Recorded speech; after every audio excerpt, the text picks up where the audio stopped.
Game 6 for the Michigan Wolverines. We traveled up to Washington, which is always a tough place to play. Rematch of the national championship game last week. Both teams not having the same type of season they were last year. Let's see how it goes for this week. We got 3rd and goal. I believe, if I remember correctly, Michigan didn't do anything on their opening drive. Washington drove right down the field and missed a field goal. This play right here, receiver falls down. At first I thought it was an offensive pass interference of how abruptly he went down, but if you look, nope, he just lost his footing. I mean, it literally looks like his feet got pulled out from underneath him. I noticed in this game that Michigan had a lot of issues with slipping and falling. I noticed it early, and it happened all game, so I don't think that they really adjusted to that after the fact. But early 7-0 lead. This play here, little trick play. Michigan went all in for it, bit hard. So it led to a huge gain. This time I think we had 2, maybe 3 possessions where we literally did nothing.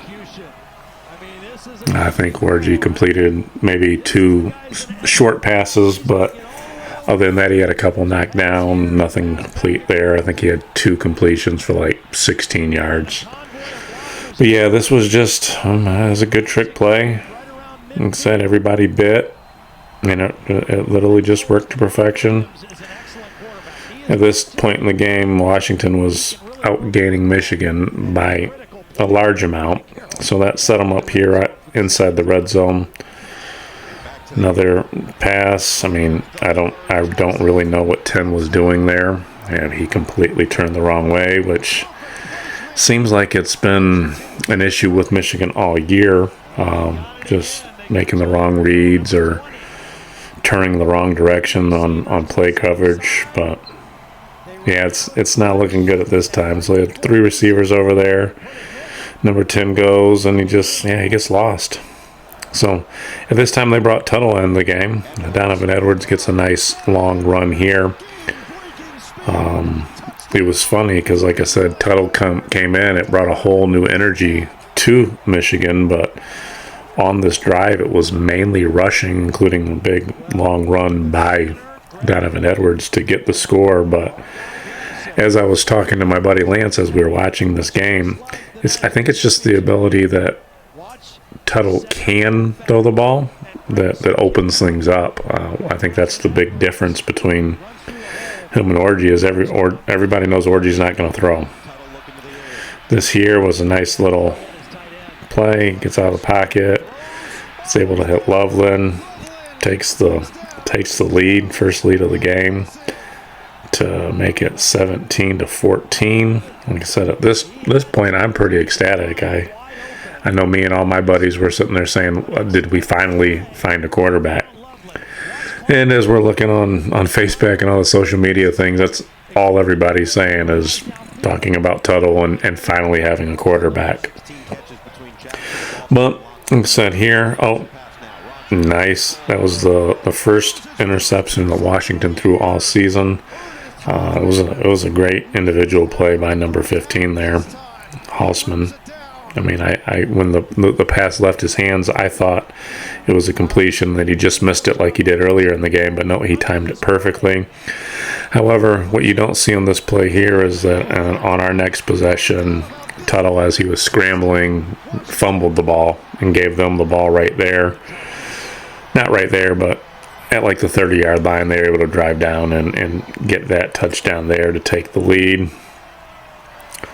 So we gave the lead back, and now Michigan has a chance with just over 6 minutes to try to drive down and hopefully either tie the game or take the lead.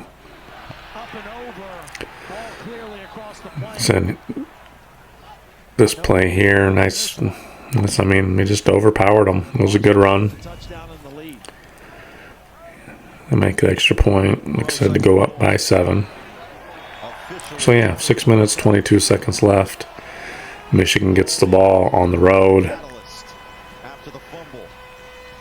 See what Tuttle's got.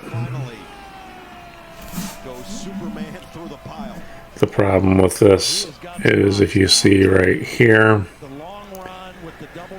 he's moving, and just makes a poor pass. I mean, the commentators are here really praising the safety in this matter, saying that it wasn't a bad throw, that the safety just undercut it and made a play. But then when you actually watch the replay, it was completely behind Loveland. I mean, I'm not taking anything away from the safety, but this just is not a good pass. I mean, the safety's with him the whole time. Ball's behind him. It was funny, even the commentator had said when they watched the replay, it was, oh, maybe it was a little bit behind him. No, it was completely behind him. So like I said, bad throw. Second turnover in the fourth quarter. And that basically ended Michigan's chances there. I believe Washington ended up getting a field goal out of that possession to make it a 10-point lead with less than 2 minutes to go. And Michigan takes the loss in that game. Really a disappointing performance from Michigan in this situation. I know a lot of the people throughout the week were picking Washington to win this game, and they were actually favored to win. I think by the end of the week it was 1.5 favorite. Like I said, I know Washington's a tough place to play, but when I was looking at Michigan's schedule, I had put this down as a game that I thought that they were going to win. But I have a lot of concerns. I mean, you know, Sharon Moore and his staff have basically looked lost since week one. I mean, it's really hard to stomach thinking that they thought that either Davis Warren or Alex Orji were a starting quarterback in the Big Ten. I mean, that's just really tough to stomach because neither one of them are. The regression of the secondary has been extremely concerning and confusing. The offensive line is shaky. And yeah, when Tuttle came in, he did provide some spark and some excitement, but like I said, 2 turnovers in the fourth quarter, that just is never going to get it done, and it provides all the same issues that we've been dealing with all year. I really don't know how we're going to fix it. Our next couple games, we got a bye next week. Then we're on the road at Illinois. That's going to be a tough game. We got Michigan State at home. Michigan State's not the strongest this year, but they're going to come to play. They always come to play against Michigan. And then we have Oregon. That's not excited for that game. Then we have Indiana on the road. Then we get Northwestern and then Ohio State. And you see, everybody sees how Ohio State looks right now. So, I mean, we could very well lose 4 or 5 of those 6 next games. So, I guess in sum, we have quarterback problems, we have offensive line problems, we have secondary problems, we have discipline problems, we have tackling problems, we have play calling problems. Other than that, though, I mean, I guess our kicking game's pretty good, but I think we're in for a long season here. Well, until next time, as always, though, go Blue.